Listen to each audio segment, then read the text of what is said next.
I always say I actually respect the three-tier system and see value in it. At the end of the day, I don't want to be a logistics company. I don't want to, have a bunch of vehicles and delivery people. But the problem is a brewery of my size doesn't have the scale to justify signing with a distributor. That's Dayne Barscht, Managing Director of Eastern Market Brewing Company. They're leading a petition drive to change state law to make it easier for small breweries in Michigan to self-distribute their beer without having to go through a distributor. I'm Sven Gustafson. I talk all about it with Barscht on today's show. And I'm Jer Stays. Welcome to Your Daily Detroit for Thursday, August 7th, 2019. Also on today's show, we highlight election results from around town, including Warren Mayor Jim Fouts coasting to victory in his primary. Townhomes in Detroit's Islandview neighborhood are going for $620,000 each. They're calling it reverse gentrification. It made us scratch our heads, and we'll talk about it. The giant tower being built on the old Hudsons site, well, it's getting downsized. Kroger's is hiring, and Pizza Hut is closing some stores. And finally, we'll tell you about pups in the plaza. All of that after this word from today's show sponsor. Traditional four-year students love Lawrence Technological University's thriving campus life, but LTU has always met non-traditional students' needs too. Lawrence Tech offers over 100 degree and certificate programs that can get adult students started or back on track, and most classes are conveniently offered evenings at LTU's beautiful Southfield campus or online, so you can balance your social, family, and work life even while you power up your career. Find out more at ltu.edu. That's ltu.edu. There's news about what was to become Detroit's tallest tower to be built by Dan Gilbert's Bedrock Real Estate. In short, it probably won't be Detroit's tallest tower. An updated timeline delivered in a tweet shows the project is a year behind the original schedule, with the ground level work set to start in spring of next year. But here's the kicker. Multiple media outlets are reporting that the tower may be cut by as much as half, no longer making it the tallest tower in Detroit upon completion. The final height will depend on which hotel operator Bedrock ends up choosing. Regardless, the planned observation deck isn't happening. The additional room for a dedicated elevator would take up too much rentable space. However, I did get a separate statement from Joe Guzowitz, their VP of construction. It's a bit long, but teased in it is an expanded public space between the podium and tower of the building for performances and events.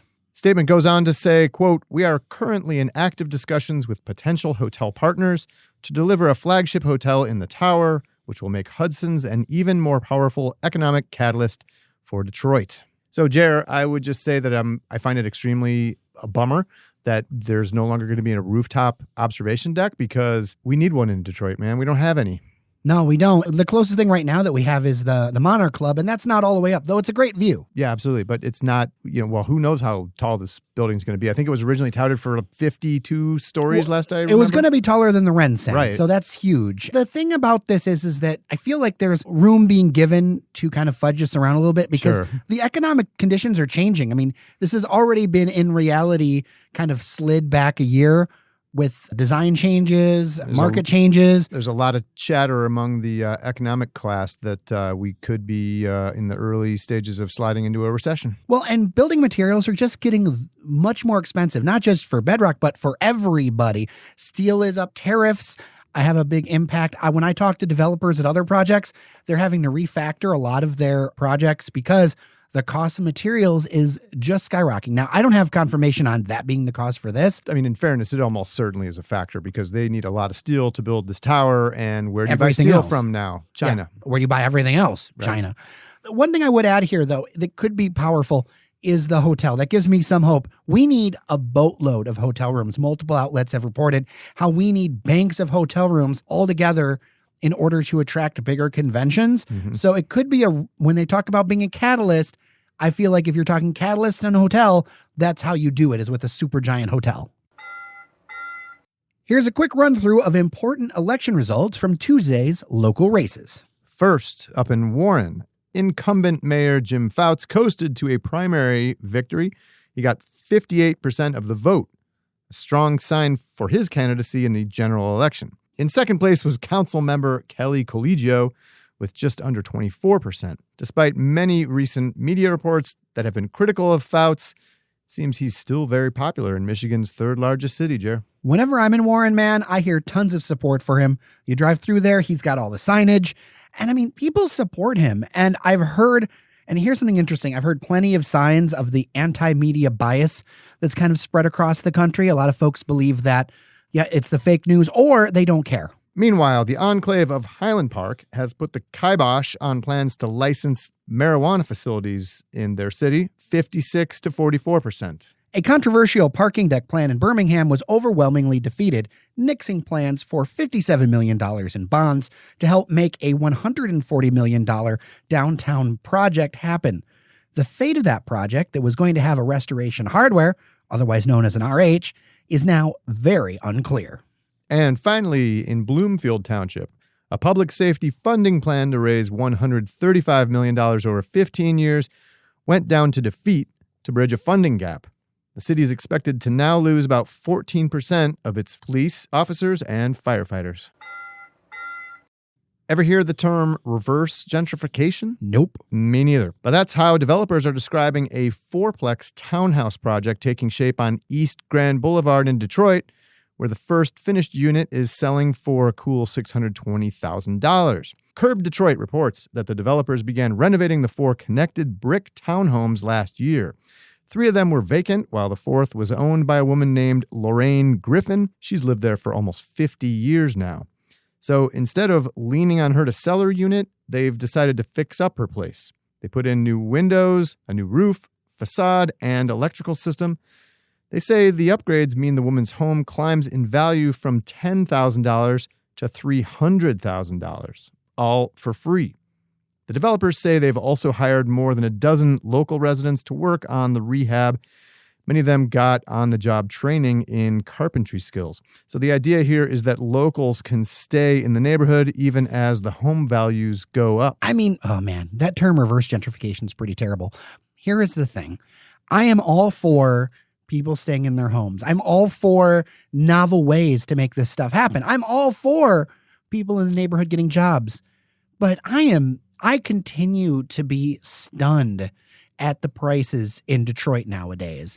I mean, this is right off of Grand Boulevard, right next to Belle Isle Bridge. There are definitely things up and coming in nearby West Village and things like that. But you're a few blocks away from West Village. But you got abandoned homes across the street and you're paying $620,000. Like, Detroit real estate boggles my mind because there are people who pay it. A lot of these folks are coming in from other cities. Detroit is in a situation of a completely unequal playing field. What's happening is that folks from other cities are selling small places for tons of money that here, they can sell their place, make, 75% profit, and then take that money and only spend a small section of it and get a place in Detroit. The amount of change is just stunning to me. And I don't know if it stops, where it stops. Like, where is this market at? Because, just thinking about those places in Capitol Park we previewed last week, $2,100 a month. That's the average price in downtown Toronto. And I love Capitol Park, but it sure as hell ain't no downtown Toronto. No, nice gesture here by the developers, no question. I think this is interesting and it's, innovative. I guess I still have a lot of questions about it, but it's a nice thought, in a way to, train Detroiters, help them acquire job skills, which are sorely needed. You would sort of assume that the prices of these units, $620,000 for the first one that's completed. The other 2, I think, are supposed to come on the market in the fall. You'd assume that they're that expensive in part because they're subsidizing the upgrades they made to this woman's place. Sure, but think about the greater picture. That's 1%er housing. Right. And almost everything being built here outside of affordable stuff that, frankly, nonprofits are having to build or the city's having demand that set-asides be done. And it's selling. Look, right around the corner from here, there's a place on Selden, sold out. Like, all these places are selling. Yeah. Well, and you'd assume, too, that this woman's going to have some very wealthy neighbors. And, she's been there for 50 years. I'm going to just make an assumption I don't know, but I'm going to make an assumption she's, of relatively modest means. Yeah, they kept her in place, but there's going to be a lot of new, well-heeled residents and tooling around the neighborhood. One thing that's not in question, those units are really nice looking. Yeah, super swank. Very nice. This is a classic brick 4-plex connected townhomes unit, and very much a Detroit style, but the interior looks beautiful. We'll put a link to the Curb Detroit article in the show notes. Kroger is hiring as many as 800 people this year in Michigan. So if you're interested in the jobs that pay between $9.25 and $11 an hour, here's what you need to know. You can apply online at Kroger's website and visit any store Friday or Saturday from 11 a.m. to 6 p.m. for an interview. We'll have a link in the show notes. Kroger employs about 19,000 people in the state and has plans to open stores in Warren and Sterling Heights this year. Additionally, Pizza Hut is closing 500 of their 7,500 stores nationally as they make a shift from sit-down restaurants to delivery and grab-and-go from what they're now calling express locations. There's no word on how many of the 164 Michigan stores face their imminent demise. You like Pizza Hut, Joe? Meh, it's fine. So, true story, Pizza Hut for me was actually like my gateway drug to the wider world of food, which I know sounds ridiculous, but bear with me for a second. So I was like a young kid, right? Picky eater, wouldn't eat anything. Used to go spend the night all the time at my grandparents' house. They lived in Plymouth. I grew up in Ann Arbor, right? And somehow or another, I worked up the gumption to taste pizza because I was so picky. I thought pizza was gross for the longest time, right? We went to dinner at Pizza Hut right there on Ann Arbor Trail, Plymouth Road, whatever it is right there. And oh my God, pizza. This is amazing. I love this stuff. I mean, I used to go there and they had like Asteroids, like the stand-up video game console and stuff. So it was, nirvana for me, right? As a young kid. But yeah, I mean, pizza was what unlocked my curiosity about food. And from then on, it was like I basically tasted more or less anything you'd put in front of me and discovered that, wow, there's a lot of good things to eat in the world. And now you eat pizza all the time. I mean, that's probably Thanks your to Pizza go-to. Hut. Yeah, that's your go-to. What's interesting to me with Pizza Hut is over the years, the number of buildings that they've left that have kind of been shells and turned into other restaurants. Yeah, you can always tell because it's a telltale shape. And one of those is right near the Podcast Detroit Royal Oak Studios, Carmelita's. Yeah. I was just in Port Huron the other day. Family and I went to the beach and drove by one there that's now an Italian restaurant. I haven't tried it, but like I said, they're unmistakable. Send in your favorite Pizza Hut turn something else to dailydetroit@gmail.com. Daily Detroit is brought to you in part by Repurposed. That's where you can get hired by Detroit's best startups and companies. Repurposed connects top talent like you with purpose-driven companies based on values, experience, and culture fit. Join their talent community at repurpose.co. That's repurpose.co. Joining us in the Podcast Detroit studio at the Detroit Shipping Company is Dayne Barscht. He's managing partner of Eastern Market Brewing Company, and in a previous incarnation, we were coworkers together. Yes, we were. Yep, at Blue Cross Blue Shield of Michigan. We sat on the same floor even. Good to see you again, Dayne. Yeah, good to see you. Yeah, you're definitely looking much more the part of the craft beer entrepreneur now than the strategy guy. Yeah, I don't have to worry as much about my appearance. I'm still just as busy, but at least I don't have to worry about shaving or cutting my hair. Right. So before we get into this topic, which is really interesting, I think, let's kind of set the table. Tell us a little bit about Eastern Market Brewing Company, because you guys are a couple years old now, but still fairly new. For people who haven't been there or haven't heard of you, tell us a little bit about the company and when you started. Yeah, we're just over a year and a half old. I think we're technically still the newest brewery in Detroit, although I know there's a couple that should be hopefully opening up pretty soon. But right now we're still the newest brewery in Detroit. Our 2-year anniversary will be this October. We're right in the heart of Eastern Market on Riopelle between Winder and Adelaide. You can actually walk down an alley from Shed 2 right to the brewery. And so we love Saturdays. We get the market crowd. We get people from all walks of life. And that's been kind of the heart and soul of our business is our tap room in Eastern Market. And since then, I'm sure we'll get into it, but we started to distribute our beer a little bit. I think we're in like 60 to 70 bars and restaurants around Greater Detroit. That's great. And that's been cool to actually get our beer out in the market. Yeah. And you started it with, I think you were just telling me, a bunch of your college buddies. Yeah, so it all started, I was working and studying in England, and my wife convinced me to move home to Ann Arbor. We both grew up in Ann Arbor, and part of our deal was I could start a business in Detroit. I was just really passionate about everything that's going on in Detroit, and then I had this ulterior motive, which was to convince all my buddies that were still living in Chicago to move to Michigan. So every once in a while, I'd get them to come out and visit, and one of our trips was to Eastern Market, and everyone fell in love with the area, and we ended up starting the business. Yeah, right on.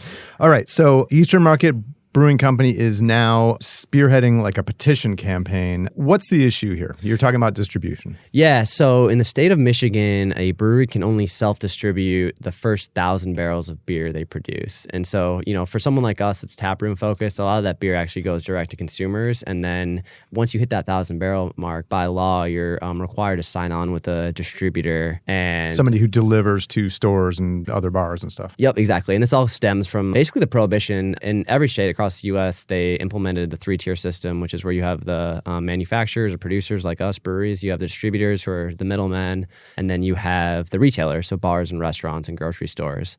And a lot has obviously changed in the beer industry over the past 100 years. But the 3-tier system really has been slow to kind of evolve with how things have changed. And Michigan in particular is very far behind. All the Great Lakes states have limits. The minimum is 10,000 barrels. And some meaning you can self-distribute up to that point? Up to 10,000. Okay. Yep, exactly. And if 10,000 is a lot of beer, there'd only be a handful of breweries that would be impacted by that in Michigan. If you go in Ohio, it's basically unlimited because they had to set a limit. I think it's like 100,000 barrels or something like that. Most states allow significant self-distribution, whereas Michigan does not. It's something that's been talked about for a really long time, and we finally just kind of stood up and started to make a little bit of noise about it, and it's gained a lot of traction amongst other breweries. I think we're at 46 breweries now that have signed on in support, and then we've got a lot. I think our petition is getting close to 5,000 signatures, and we actually got a couple of distributors on board, and we're right now in negotiations to actually try to get a change. So why is this a problem, the 1,000 barrel threshold, and why not just join a distributor? I always say I actually respect the 3-tier system and see value in it. At the end of the day, I don't want to be a logistics company. I don't want to, have a bunch of vehicles and delivery people. But the problem is a brewery of my size doesn't have the scale to justify signing with a distributor. You give it generally around a 30% cut to the distributor. And for us, we're already just barely scraping by through self-distribution. If we had to give that 30% cut, it just wouldn't make financial sense for us. You need a higher cap to build up some of that scale that you need. Yeah, exactly. And same thing, we've had a couple of distributors come on and support because they see it as well. Like right now, we have a really good problem, but every week we run out of beer. And so a distributor wouldn't want to work with us because they'd come to pick up beer and we wouldn't have any for them. And so it makes sense for us to actually grow our self-distribution network and then get to a point where we have the scale to actually enter into an agreement with the distributor. Another issue is that in Michigan, they have franchise law where when you sign with the distributor, that agreement is for life, in perpetuity. And you can't break it unless the distributor releases you from that agreement. Really? And so a lot of breweries that are in my spot, if they want to go the distribution route, they have to enter into these agreements before they really know how their product's going to do in the market. So increasing the limit will allow, breweries like me to actually be able to test their product in the market, develop a network, and then hand it off to a distributor when it has value, and they can, basically just run with it. So these other breweries that have signed on to your petition, are they smaller ones like you? Are there any larger ones that are, on board with this too? There's no huge breweries that have signed on in support. I'd say, some of them are tiny, down to 100 barrels. And then we've got some pretty big breweries like Sheboygan and Midland that have also signed in support. There's really a range. So it's anywhere from like 100 barrels to, I think a couple of those breweries are up in 2,000, 3,000 barrel range. Where are you guys right now in terms of production? We will not hit 1,000 this year, but we would definitely hit it next year. So we're kind of thinking forward on, and the tough thing for me is like I have a decision to make. If I am getting close to 1,000 barrels, do I sign on with a distributor? And then the problem is I can never change that agreement. Once I'm in, I'm locked in for life. And so that's why we want the ability to actually just grow our business strategically and then say, all right, this makes sense for us. Let's work with a distributor. Or, hey, this doesn't really make sense for us. We don't have the margin. We don't have the scale. And then just focus on our tap room. So what happens to you guys if, this law isn't changed and next year, as you predict, you hit 1,000 barrels and go past that? What does that mean for you guys? Yeah, so we have a tough decision to make. We either have to sign with the distributor or we have to just pull back from distribution. Because you are distributing now, self-distributing, it sounds like. Yeah, and we're self-distributing. And, the other issue that comes up is that because of this low cap, most breweries do not invest in self-distribution because they're like, all right, I'm going to buy a delivery vehicle. I'm going to buy a bunch of kegs. I'm going to hire a salesperson.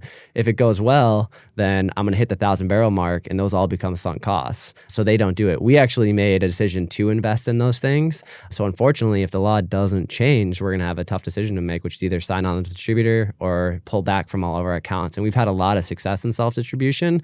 So I know our retailers would be very upset if we had to make that decision. One nice thing is the limit resets on January 1st. So we won't hit it this year, and then we'll be back to 0 barrels on January 1st. Right. And so the decision will really, for us personally, come at some point probably in the middle of next year. We also have built a brew house that can't do much more than 1,000 barrels, and we did that strategically because of the law.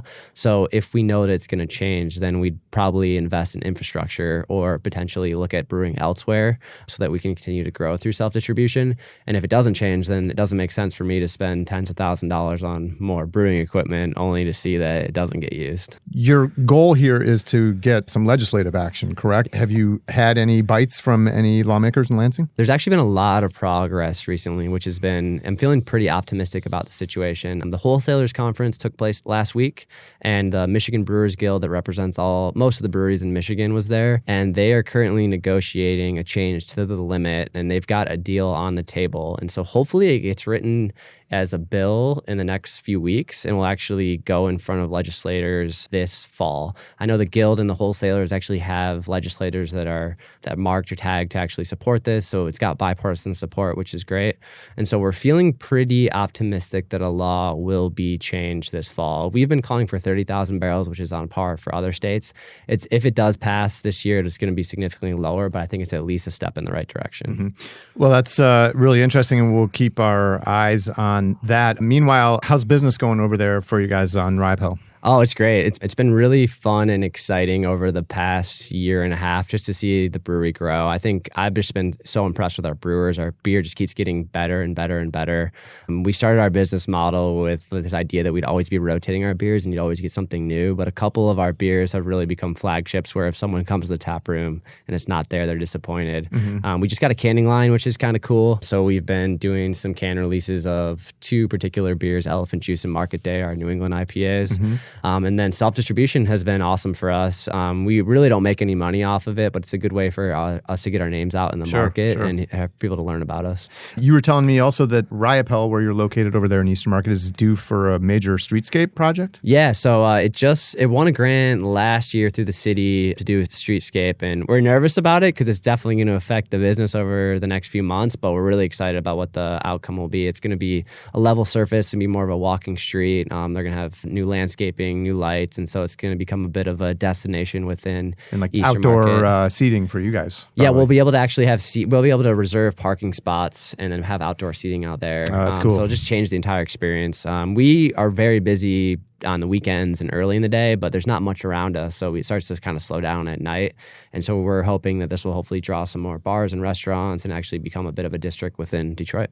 Sounds good. That's a really neat block over there, the way it's come together in the last few years. Yeah, That's I've been cool impressed stuff. just seeing all these spots. And plus, there's just a tradition of some of the older businesses. And we're starting to see a little bit of change, which is a little worrisome, but hopefully the market continue its identity as it starts to get investment that like it has recently. All right. Dayne Barscht is managing partner of Eastern Market Brewing Company. Dayne, great to see you again. Thanks so much for coming in. Yeah, thanks for having me. Appreciate it. Cheers.